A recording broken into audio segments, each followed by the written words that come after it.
শুধুমাত্র একাডেমিক পড়াশোনা দিয়ে কি আপনি জীবনে বড় কিছু করতে পারবেন? আমার কাছে তো মনে হয় না। ডাক্তারি, ইঞ্জিনিয়ারিং সহ কয়েকটা এমন চাকরি আছে যেখানে আপনার অবশ্যই একাডেমিক পড়াশোনা দরকার পড়ে।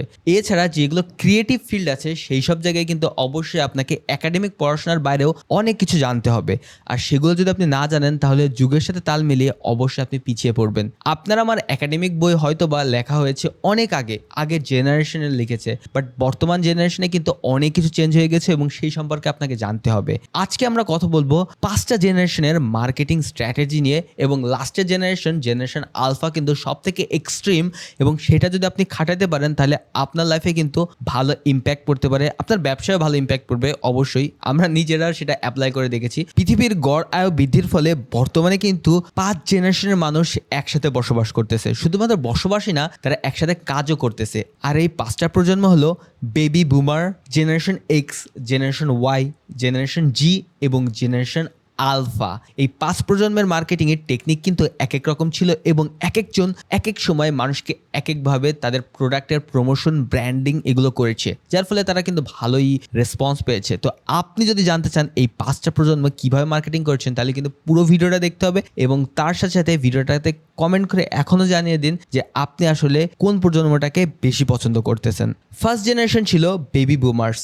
তারা ছিল 1946 থেকে 1964 সাল পর্যন্ত, এবং এই প্রজন্মের মার্কেটিংয়ের মেইন কথা ছিল 4P'র উপরে: প্রোডাক্ট, প্লেস, প্রাইস, প্রমোশন। এই 4টা জিনিস যদি আপনার ওই সময়কার মার্কেটিংয়ে ঠিক থাকতো তাহলে কিন্তু আপনার মার্কেটিং স্মুথলি চলতো এবং আপনি খুব ভালো একটা মার্কেটার হতে পারতেন, কিংবা আপনার প্রোডাক্টের এই 4টা জিনিস যদি আপনি ঠিক রেখে ব্যবসা শুরু করতেন তাহলে কিন্তু আপনার ব্যবসা খুব ভালোভাবে চলতো। বর্তমানেও কিন্তু এই জিনিসটা অনেক ভালোভাবে আপনি অ্যাপ্লাই করতে পারেন, তবে অনেক চেঞ্জ হয়ে গিয়েছে।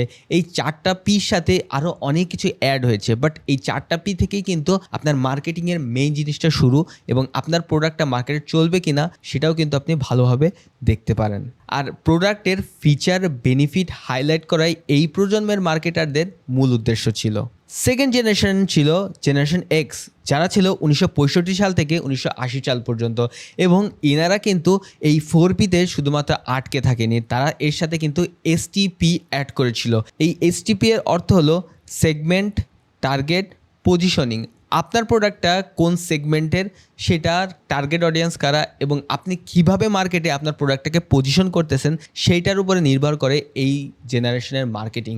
তারা কিন্তু শুধুমাত্র প্রোডাক্টের ফিচার এবং বেনিফিট বলা বাদ দিয়ে এবার প্রোডাক্টে কিভাবে মানুষের জীবনে অ্যাপ্লাই করা যায় সেটার উপরে বেশি নির্ভর করতো, এবং সেটা থেকে টার্গেট করেই তারা তাদের প্রোডাক্টটাকে, ব্র্যান্ডটাকে সুন্দরভাবে সাজাতো। ক্রেতার মনোজগতে ইতিবাচকভাবে আপনার অবস্থান তৈরি করাটাই কিন্তু পজিশনিং। আর আপনি যত ভালোভাবে আপনার ব্র্যান্ডটাকে ক্রেতার মনের ভিতরে অবস্থান করাতে পারবেন, ঠিক তত ভালোভাবেই কিন্তু আপনার প্রোডাক্টটা কাস্টমাররা কিনবে। উদাহরণস্বরূপ বলা যায় যে জুতা তো সবাই ব্যবহার করে, বাট জুতার ভিতরে আপনি কিভাবে পজিশনিং করতে পারেন, কিভাবে আপনি জুতাটাকে আপনি সেগমেন্ট করতে পারেন, জুতার টার্গেট অডিয়েন্সটাকে কিভাবে ঠিক করতে পারবেন। একটা জুতা কিন্তু বিভিন্ন ধরনের হয়ে থাকে, যেমন কারোর হয়তো বা কমফোর্টেবল জুতা পছন্দ, কারোর স্টাইলিশ জুতা পছন্দ, কারোর টেকসই জুতা পছন্দ। আবার জুতা কেনার জন্য কারোর বাজেট 100 টাকা, কারোর 1000 টাকা। তো আপনার প্রোডাক্টটা কাকে টার্গেট করে তৈরি করতেছেন, তাকে কোথায় পাবেন, কিভাবে মার্কেটিং করলে, কিভাবে প্রচার করলে তারা আপনার প্রোডাক্টটাকে সম্পর্কে জানবে এবং কিনতে আগ্রহী হবে,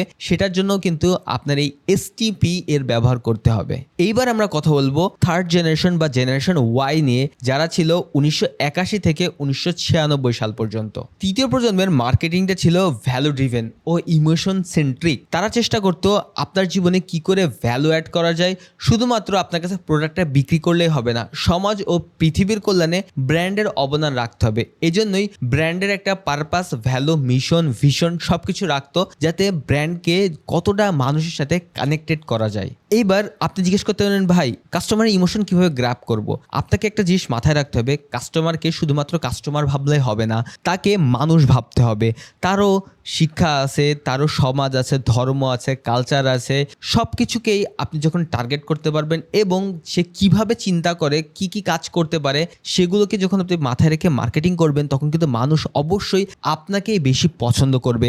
সহজ একটা উদাহরণ দিলে, টেলিনর কিন্তু একটা মাল্টিন্যাশনাল টেলিকম কোম্পানি। তারা যখন বাংলাদেশে আসলো তাদের নাম কিন্তু চেঞ্জ করে গ্রামীণ ফোন করে দিল, যার ফলে আমিও ছোটকালে ভাবতাম যে গ্রামীণ ফোন মনে বাংলাদেশি কোম্পানি এবং তাদের মনে হয় বাংলাদেশি কোনো একটা মালিক তৈরি করেছে। বাট পরবর্তীতে শুনি না, বিষয়টা তো তা নয়। একবার বাংলাদেশের খেলা হচ্ছিল, খেলার মাঝে দেখি টেলিনর স্পন্সর করেছে এবং তাদের ব্র্যান্ডের লোগো সেম। আমি যখন একটু খোঁজাখুঁজি করলাম তখন জানতে পারলাম আসলে টেলিনর একটা মাল্টিন্যাশনাল কোম্পানি এবং তাদের একটা সাব ব্র্যান্ড হলো গ্রামীণফোন। তো এইভাবে আপনি যখন নির্দিষ্ট মার্কেটকে টার্গেট করতে পারবেন এবং তাদের ইমোশনের ভিতরে কানেক্টেড হয়ে যাবেন, ঠিক তখনই প্রোডাক্টটাকে এবং আপনাকে মানুষ নিজের বলে মনে করবে। এই কারণে ব্র্যান্ড যত লার্জার দেন লাইফ দেখাতে পারবে, মানুষের ইমোশন এবং ভালোবাসার ততটাই কানেক্ট করতে পারবে। এইবার আমরা কথা বলবো ফোর্থ জেনারেশন মার্কেটিং নিয়ে বা জেনারেশন জি, যেটা ছিল 1997 সাল থেকে 2009 সাল পর্যন্ত, যেটার ভিতরে আমি নিজেও পড়ি এবং আমার কাছেও জিনিসটা বেশ ভালো লাগে। তো আমরা যদি জেনারেশন জি নিয়ে কথা বলতে হয় তাহলে প্রথমে বলবো যে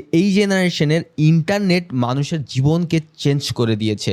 এর আগে যখন মানুষ চাঁদে গিয়েছিল তখন যে কম্পিউটার ব্যবহার করেছিল তার থেকে হাজার গুণ পাওয়ারফুল কম্পিউটার কিন্তু এখন মানুষের পকেটে। মানুষ কিন্তু আগে মুভি দেখতে হলে যেত থিয়েটারে, খেতে হলে যেত রেস্টুরেন্টে অথবা হোটেলে, বাট এখন কিন্তু নেটফ্লিক্সে আপনি সব ধরনের আপডেট মুভি দেখতে পারবেন। বাংলাদেশে বঙ্গও আছে, আবার আপনি চাইলেই কিন্তু ফুড পান্ডায় অর্ডার করে বাসায় বসে সুস্বাদু সব খাবার খেয়ে ফেলতে পারবেন। তো এখন আর ব্র্যান্ডিং বা মার্কেটিং ওয়ান ওয়ে কমিউনিকেটের উপর নির্ভর করে না, যে শুধুমাত্র ব্র্যান্ডই বলবে কিংবা একজন বলবে আরেকজন শুনবে, বিষয়টা তা না। এখন বিষয়টা হয়ে গেছে টু ওয়ে কমিউনিকেশনের। কাস্টমার ফিডব্যাক দিবে, ব্র্যান্ডগুলো সেগুলো নিয়ে আপডেট করবে, আবার ব্র্যান্ড ফিডব্যাক দিবে, কাস্টমার সেটা পছন্দ করছে কি অপছন্দ করছে সেটাও সে জানাইতে পারবে। সো এই টু ওয়ে কমিউনিকেশনের ফলে এখন কিন্তু মার্কেটিংয়ের টেকনিকটাই চেঞ্জ হয়ে গিয়েছে। চতুর্থ প্রজন্মের মার্কেটিং কিন্তু সম্পূর্ণ ডেটা ড্রিভেন। আপনার আত্মীয় স্বজনের থেকে কিন্তু আপনার সম্পর্কে বেশি ডেটা জানে গুগল, ফেসবুক, ইউটিউব। তারা সবসময় আপনাকে ট্র্যাক করতেছে। ধরেন আপনি উত্তরায় যে রাত্রেবেলা অবস্থান করেন এবং আপনার মোবাইলটা ওখানে অবস্থান করে, তার মানে আপনার সম্পর্কে জানতে পারবে যে আপনি কোথায় আছেন।